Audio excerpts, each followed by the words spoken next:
I want to talk about this for hopefully the last time because I'm pretty sure they're going to change this bit of content in future expansions. Now, if you guys don't know, I really like the deep dungeon content. I really like them. I like how deep dungeon works. But there's a lot of things that are just not working out. To clarify what I mean about the things that I do like, I will go down the list here. I like how it is an RNG based dungeon where you can go in with a few of your friends, basically a 4-man group that you can go all the way down and take on powerful monsters and try to get the reward at the end, even though the reward is completely aesthetic.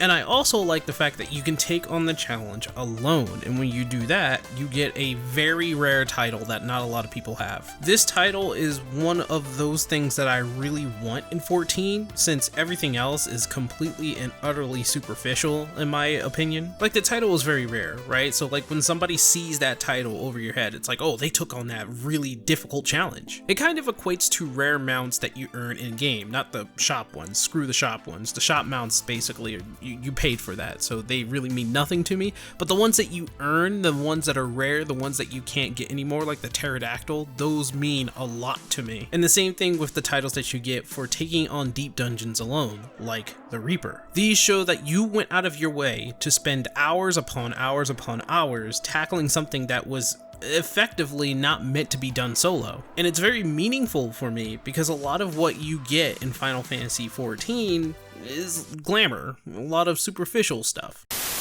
Hello, this is not a paid advert, but it is an advert for another channel that I run. If you're a fan of indie games, please check out this channel. It's called the Indie Observer, and what I do is shine light on indie games that I think really deserve it. I just recently did a video on a Metroidvania called Chronicles of the Wolf. And if you're a fan of Metroidvania games, maybe you want to check that video out. This is more or less a passion project for me. I really do like indie games, and I think it is the pillar that's holding up the gaming industry right now. And if you think the same, or perhaps you're just really into indie games, why not go ahead and subscribe to the Indie Observer. Thank you. Now back to the video.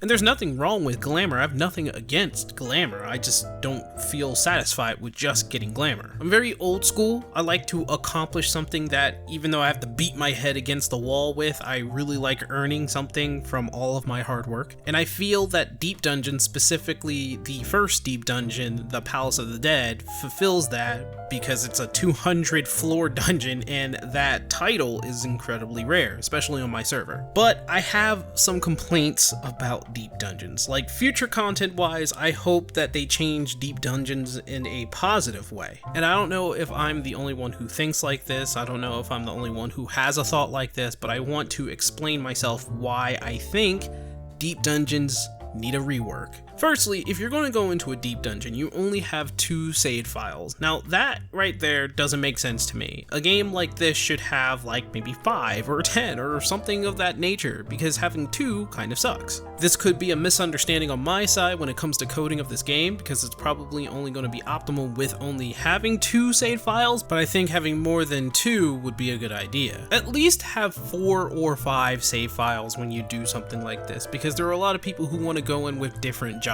I know I'm asking for a lot if you put in 30 saved files for each and every job you go in with, but at the very least, if I look back at other games like Diablo, at the very least, I think they give you like, what, 12 characters that you can play with? Maybe more? I don't know. But again, I don't know. I don't know how the coding of the game is. I don't know if there's an explanation as to why there's only 2 save files. I think they really need to do something with that. And that's just a minor issue. There's still more to talk about. Now, I want to explain real quick why I'm making this video, and it's because of the latest deep dungeon that we just got. Eureka Orthos. Half of that name I am completely terrified of because I don't like Eureka. Now, this deep dungeon improved some things while also detract some things. There were improvements in terms of the abilities that you can go in with, the pomanders and what they do for the entire floor and how you can get past them. But there's a whole bunch of detractions, right? There's a bunch of detractions in Eureka Orthos that I need to explain. Firstly, they ramped up the difficulty to no reasonable degree. Like, on the 5th floor, you can find a behemoth. A behemoth, which can do meteor, which can kill you instantly. And then there's that, the one-shot abilities. I know there are some of you out there that are saying that deep dungeons are easy and the challenge is way too easy, so you want something challenging, but you gotta understand that making one-shot abilities come off of these enemies that they can kill you instantly after one shot is not a difficulty boost, it's annoyance. And I understand when it comes to making a video game, finding a way to make something difficult is difficulty in itself. But if you're on like floor 3 and you're scraping the walls, because when you play solo Deep Dungeon, you are playing very carefully, and you just so happen to catch the eye of maybe a few mobs, right? A few of them, like 3. You're panicking because the whole entire thing with Deep Dungeons is that it's made for groups and not solo players. This has been a thing since the very beginning with Palace of the Dead. And even though there were people who were taking those challenges and doing solos and beating them and saying that it's easy, they decided, why not put mobs in there that are not floor bosses, which we'll get into that can one-shot you. Honestly, it's just very annoying and stupid. Not difficult, but stupid. And then there are the floor bosses, or aka the Dread Beasts. Possibly one of the worst ideas they came up with is putting floor bosses that they don't wander around, they stay on the floor, but honestly, nobody wants to fight them. Even if you're in a group, nobody wants to touch them because they have the potential to just end your run. Some with effects like petrification or paralysis or stuns, or just one-shotting each and every person, because sometimes you just want to go in with all DPS and the Dread Beast just so happens to catch one of the players in there and just knocks it out, because you know what? A Dread Beast is very strong. And I get the point is that you want to take on a Dread Beast to get a rare item, but this is Deep Dungeons. There's no rare items. There's nothing like a drop of equipment or weapon that makes you stronger. It's just a Pomander, or perhaps a summoning Pomander or something like that. So the best option when taking on a Dread Beast is to not take on the Dread Beast, completely and utterly trying to find a way to not waste resources on this thing that if you beat it anyway, will get one thing back. Hi, Post-Sync Weaver here, and I just want to say that there's a little bit more to the Dread Beast than I gave on. Don't get me wrong, they still suck, but they have different kinds of effects once you defeat them. If you were to defeat a Dread Beast, you will get 1, a regen that will last for about 30 minutes, I think, 2, a 25% damage boost for 30 minutes, and 3, a 25% damage reduction, also 30 minutes. Yeah, I think the buffs are okay, but what you have to do to get those buffs, I don't think the trade-off is that good. And yes, I know they stack with the Pomander effects, yeah, I understand that too. I honestly think that the only one that is worth getting is the 25% damage boost. But like I said, the resources you have to give in order to defeat a Dread Beast is not a good trade-off. And the risk is too high if you're playing through solo.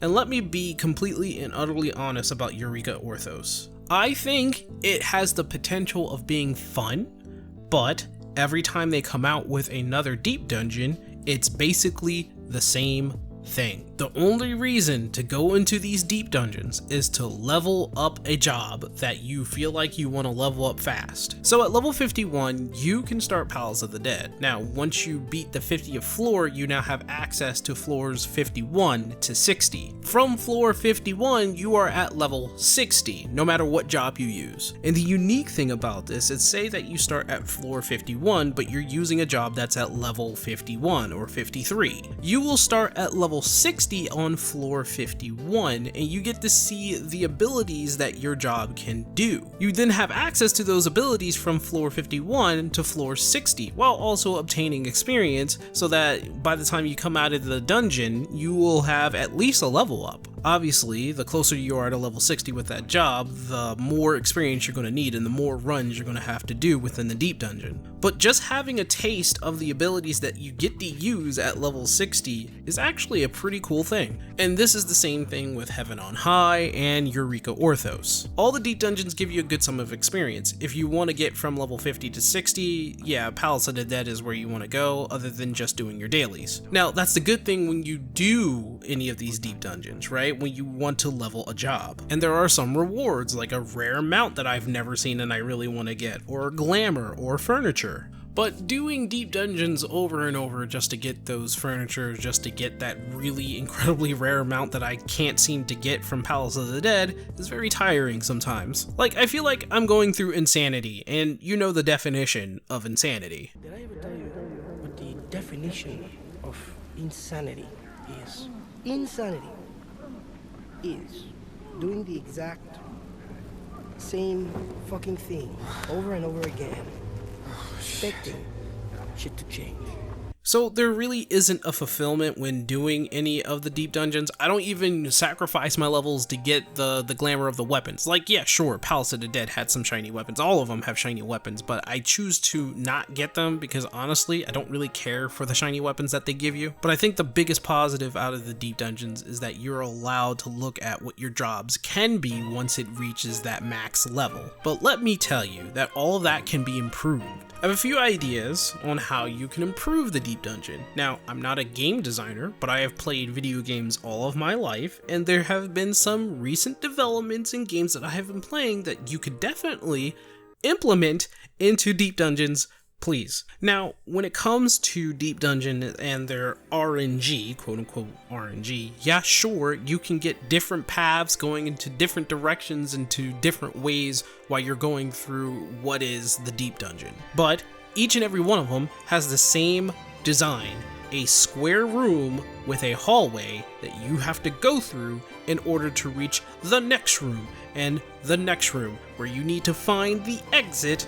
It's just so you can get out, because if you're playing solo, the whole resurrection thing doesn't really matter to you. Here's my take on this. I think they should really try to design RNG in a way that the rooms aren't just squares, that they can be a whole dome or a whole place, a big old, like they tried to do that in Heaven on High, where there was no walls, it was just a big old room, and I was like, oh, that's pretty cool. But I think they should stretch on that idea, not just some big old room. They have so many assets in this game. They could make a desert, they can make a plains, they can make a forest, they can make a cave, they can make anything out of these assets. They could just put it into deep dungeons, have it shuffle it all up, and come up with a theme for each floor. Like, imagine being in a cave-like structure, which we do have in deep dungeons, but the next floor you go into, it turns into a forest.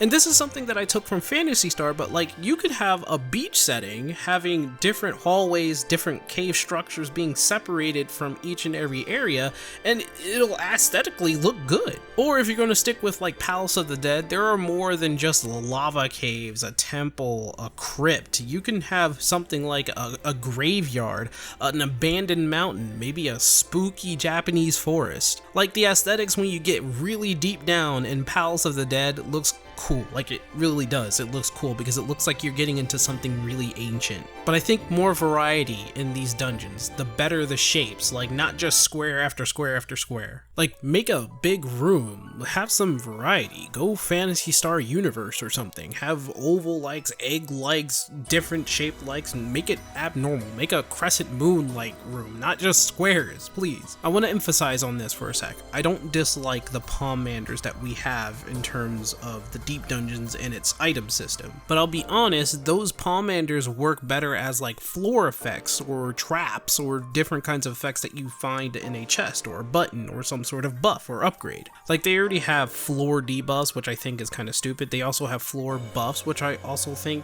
we don't really need. I think those should be allocated to just rooms. Like every other room will have a debuff or a buff or something like that, or maybe even just put that as a trap when you open a chest and it turns out to be a trap, then you get debuffed from that or something. I think the Palmander system should be a room-based buff or debuff kind of thing, so when you enter a room, it's like, oh man, now I have this. But then you might be thinking, how does that work with the design of the dungeons that we have now, since it's all just hallways? Well, there's a simple solution to that. Turn deep dungeons into a traditional dungeon type of setting. And what I mean by that is have it somewhere between like the Legend of Zelda and a Diablo-esque kind of dungeon thing. Have locked doors to go into a different room. Hell, you can have like a Kingdom Hearts type of system where you find a card or a key and it will have a type of room that's etched into that key or card, so that when you open the door with that key or card, it turns into that room type. Having your progress saved every 10 floors is kind of tiring. How about we have an entire room dedicated to saving? So you will save in that room, and that room will also have a bunch of other things which I'm going to talk about right now. I talked about how Kingdom Hearts Chains of Memory was kind of the idea of what I think deep dungeons could be. So imagine, without, every room being a square again, because I know Chains of Memory has that whole square room problem too, but imagine, if you will, if we started having stuff like shops, currency specifically for that deep dungeon that you can use within the deep dungeon. Imagine having your run and you pick up weapons, equipment, and item to buff yourself to have different kinds of stats, kind of like Diablo and other ARPGs. Imagine not having the same shiny weapon that you would have throughout the venture of that deep dungeon, and it would be a different variety of things. I mean, yeah, sure, you're going to have the same type of weapon because that's how it works in Final Fantasy, but what if you didn't just have that Dark Knight sword that is really glowy, but had different swords drop on the ground for which you can pick up that had different stats on them?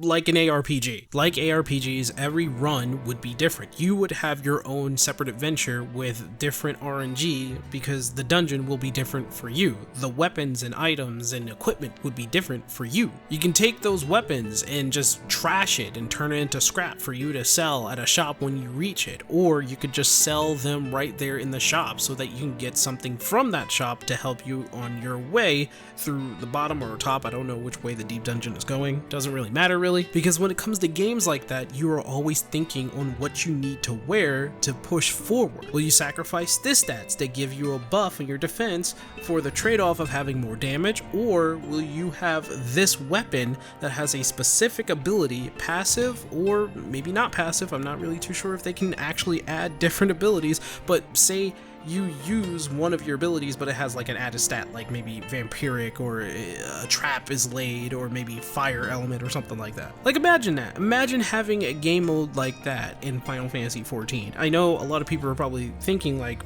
dude, I don't like those kinds of games, and I can understand that, but I believe that if something of implementation of ARPGs could be put into deep dungeons, I think a lot more people would be more interested in it. Solo deep dungeons have its own niche popularity, but it's not big. It's not really a big thing, and I'm not really sure how popular it is with the rest of the community. I may like it, but some of you guys may have no interest in deep dungeons whatsoever. I think it's the least popular thing even under PvP, and I know they want to rework this by the next expansion, which I'm looking forward to. But as I've been playing ARPGs for a while now, I think they can implement some of those ideas and put it into deep dungeons. So just to go over this one more time, they should have more save slots, they should have a different design for each floor within the deep dungeon, they should have more than square rooms, and in fact rework that entire thing, having doors that go into rooms that you can change and unlock and go into and have different challenges in. And no, I didn't even go over that, but I think different rooms could have different challenges so that you can find a way to unlock a different door on some other part of the floor. I think they should not have dread beasts. They should take that away, because it sucks. I think you should find your own pieces of armor and equipment and accessories and weapons with different stats on them, making the run more exciting. And the reward system is not going to change, but what if you can go in and come out with a cool looking mount or a cool looking glamour? And some are probably thinking, well, they can use the currency system that they have in there that you can get from a deep dungeon and pay for a mount, which is perfectly fine. I think they can do that too. But if you want like maybe a cool looking horse or dragon or salamander, or maybe some sort of monster that you could ride on, you can only get it by going through the deep dungeon. And I think, going back to Kingdom Hearts Chains of Memory, I think that they should be able to change rooms so that you can have a shop room, or perhaps a repair room, or if you want to have a save room so we can get rid of the whole 10 floors save system. And again, if you are satisfied with what deep dungeons are right now, I have nothing against you. I think it's fine for you to think that way because it's most likely going to be like that in the future, just a little tweaks here and there. These are just ideas that I think would make deep dungeons more popular and a lot more fun. But you can tell me in the comments down below, do you think deep dungeons should stay the same, or do you have any ideas to change them? Anyway, I have something to do over on my other channel, the Indie Observer. If you guys want to go ahead and check out that channel, links in the description. Thank you everybody, and have a good one.